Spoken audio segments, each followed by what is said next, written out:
My name is Julia. I was 28 when I learned the hard way that being the perfect employee doesn't always mean you get treated fairly. Let me tell you how it all started. For 2 years straight, I was the first one at the office every morning. While Fabian was still grabbing coffee and Daniel was chatting by the water cooler, I was already at my desk, sorting through emails and preparing for the day. My boss Kenneth called me his most reliable team member. And I was. When Brenda in accounting needed help with month-end reports, I stayed late. When Collins missed a deadline on the Johnson account, I fixed it without complaining. Jude from marketing would roll in at 9:30 with Starbucks in hand, but I was there by 7:45 sharp. Jane in sales would take 2-hour lunches, but I ate at my desk. And I didn't mind. Not really. Because I believed that if I worked harder than anyone else, put in more hours, took on more responsibility, it would pay off. Kenneth promised it would. The company handbook said it would. Then one Tuesday afternoon, everything changed. I was working late, again, when I accidentally saw something I wasn't supposed to see. And suddenly, all those extra hours, all those sacrificed weekends, all those times I said yes when everyone else said no, it all looked very different. But that's getting ahead of the story. First, you need to understand just how dedicated I was, just how much I believed in being the perfect employee. I was the last one in the office again. Kenneth had asked for the quarterly reports by morning, so I stayed to finish them. The accounting printer was the only one that could handle the large files. As I waited for my documents, I noticed a single sheet left in the tray. I almost threw it away until I saw my name near the top. It was a salary spreadsheet, not just mine, everyone's. There was Fabian's name, $88,200, Jude, $74,500, me, $62,400. We all had the same job title. I'd been there the longest. I checked the date. This was current. The printer finished my reports. I folded the salary sheet and put it in my bag. My hands shook as I packed up. On the train home, I took it out again. Maybe I'd misread it. But the numbers didn't change. Fabian made $25,800 more than me. Jude made $12,100 more. And I was the one who trained them both. The train announcement said my stop was next. I barely heard it. All I could think about was how many extra hours I'd worked, how many times I'd covered for others, how Kenneth always said I was his most valuable player. Now I knew what that was really worth. I scheduled the meeting for 2 p.m. on Tuesday. That morning, I printed 3 copies of the spreadsheet, one for me, one for Kenneth, one for Brenda from HR. Kenneth's office smelled like coffee and leather. He smiled when I walked in. "What's this about, Julia?"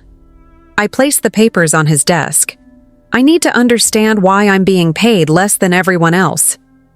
Brenda shifted in her chair. Kenneth scanned the document. His smile disappeared.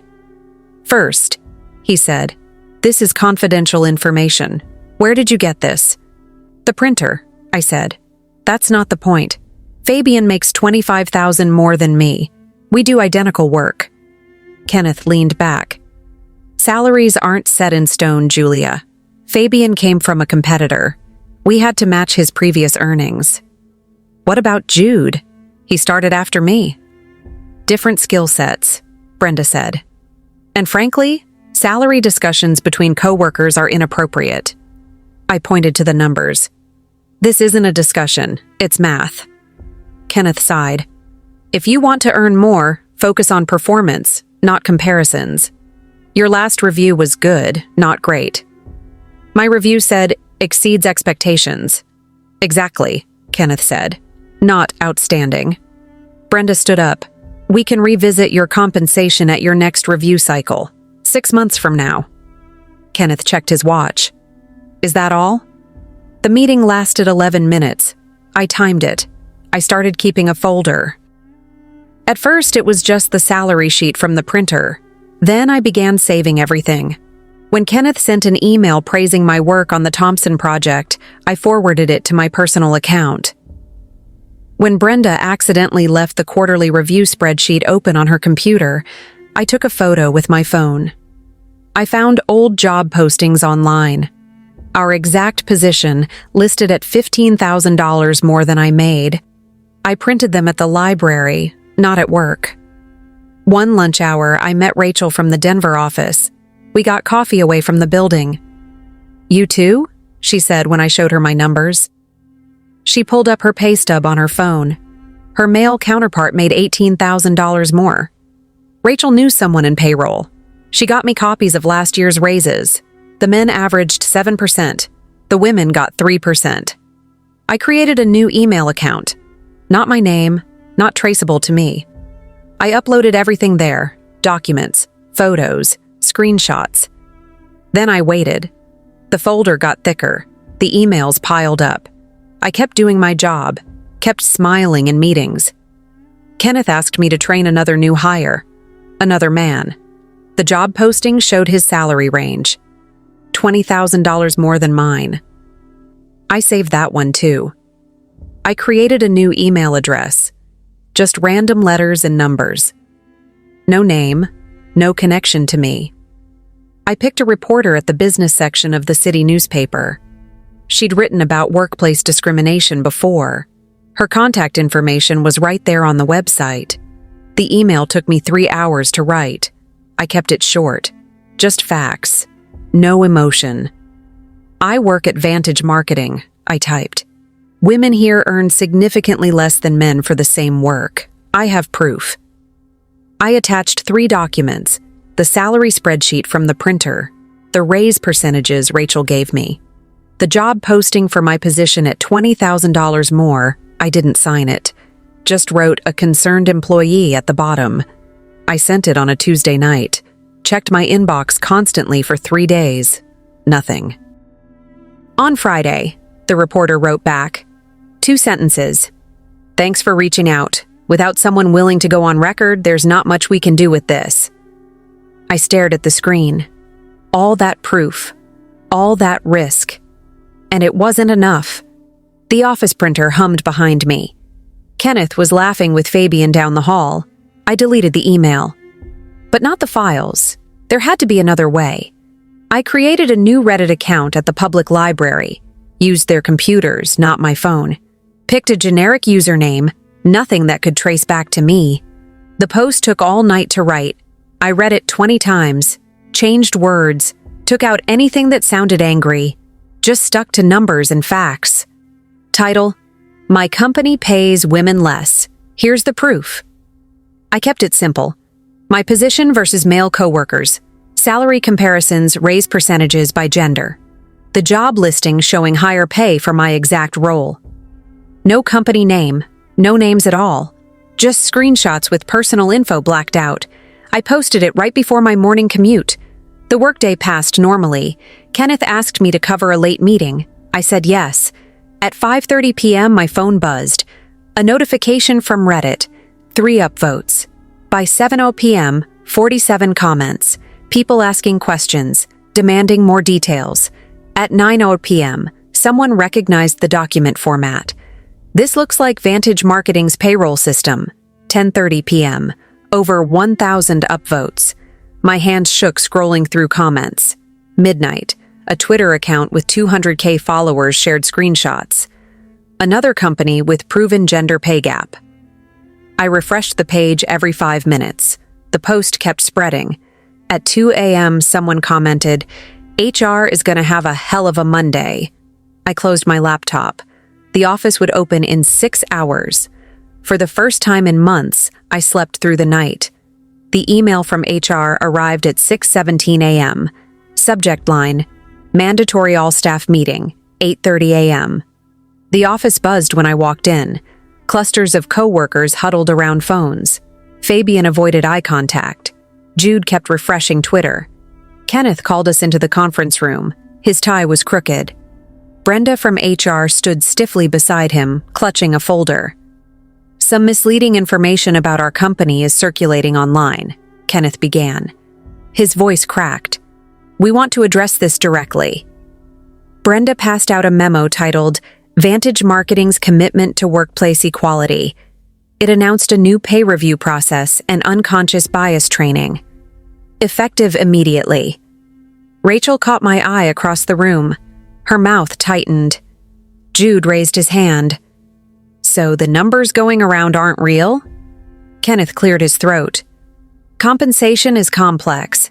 Many factors determine salaries. But we recognize we can do better. Fabian asked about back pay for anyone underpaid. Brenda said they'd review individual cases. The meeting ended after 12 minutes. As we filed out, Kenneth pulled me aside.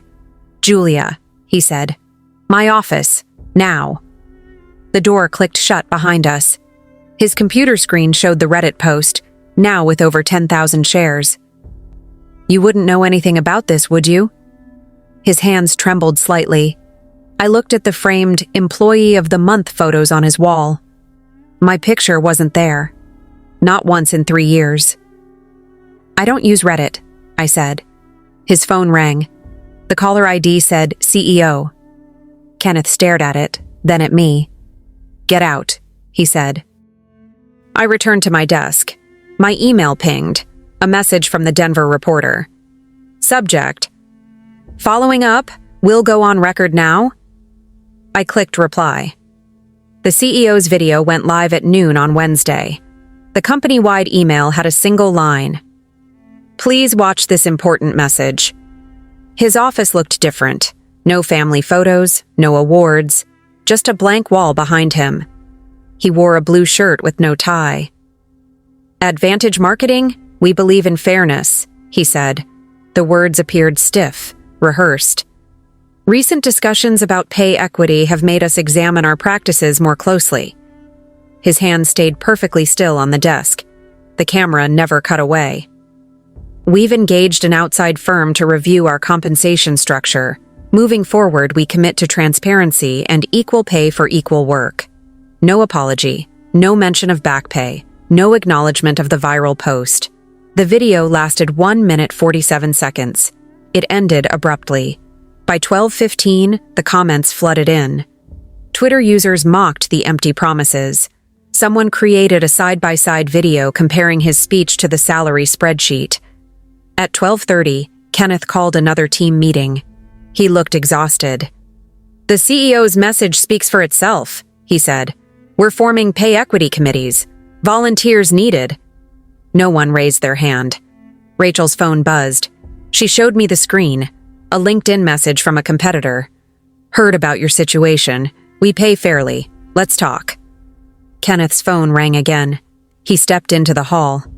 Through the glass walls, we saw his shoulders slump. The reporter emailed again. "Can we meet today? Off the record."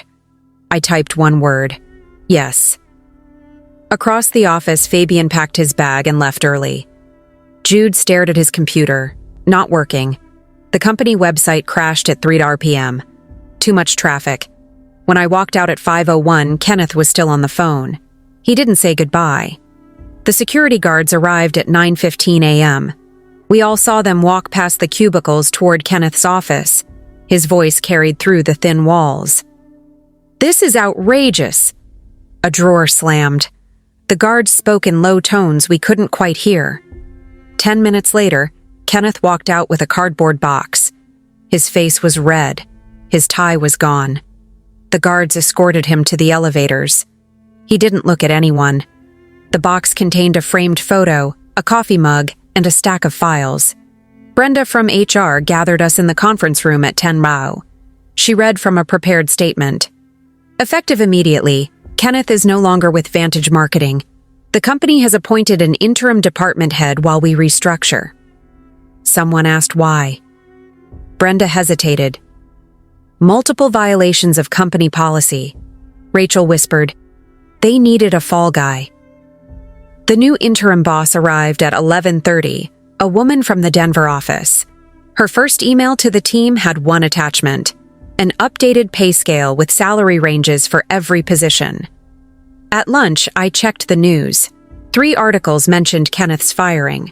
None gave details. The Reddit thread had grown to over 5,000 comments. When I returned to my desk, there was an email from HR.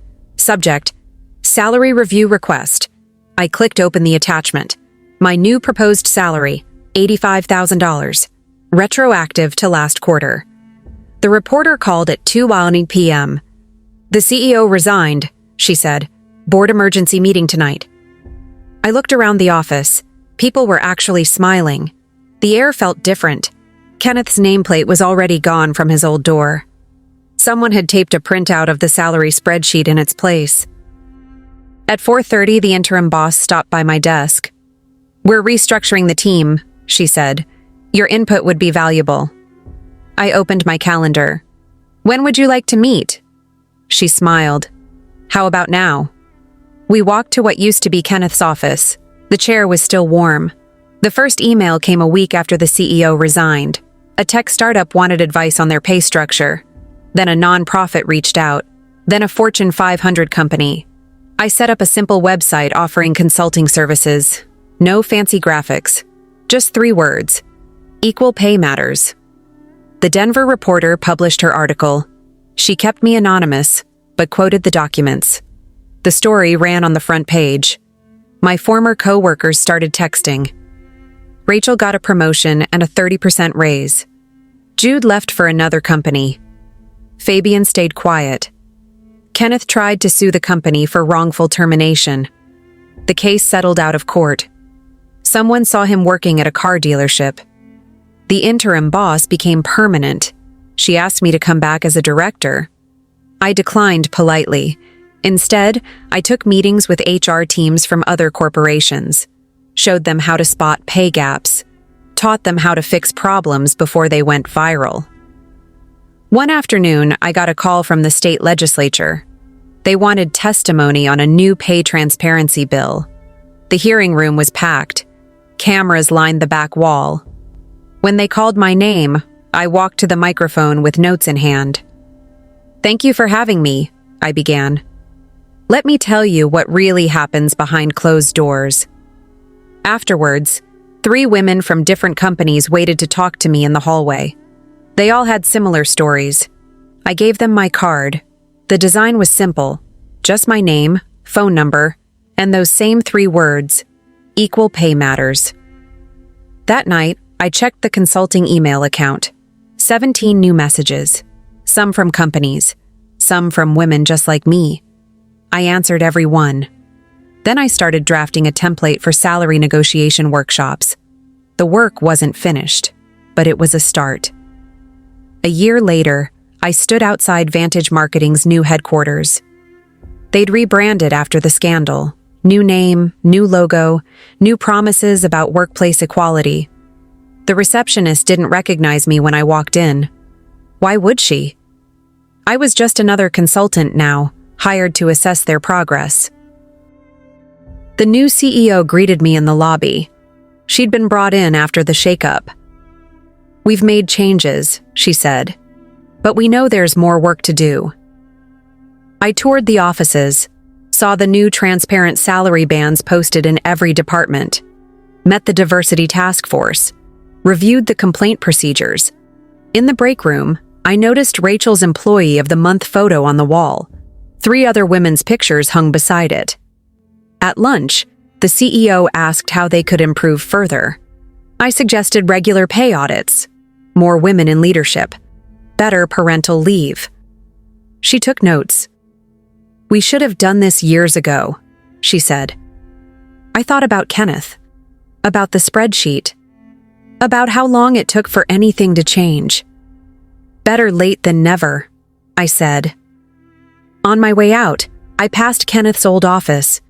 A young woman sat at the desk now, leading a team meeting. My phone buzzed. Another company wanted to hire me. Another place that needed fixing. I got in my car and checked the rearview mirror one last time. The building looked different in the afternoon light. Then I drove away. The work wasn't done. But here at least it had begun. If you've ever faced unfair treatment at work, you're not alone. Drop a comment below and tell me your story. Have you ever been undervalued or underpaid? Let's keep this conversation going. And if you believe in fair pay and workplace justice, hit that subscribe button. We've got more real stories like this coming, and you won't want to miss what happens next. See you in the next video.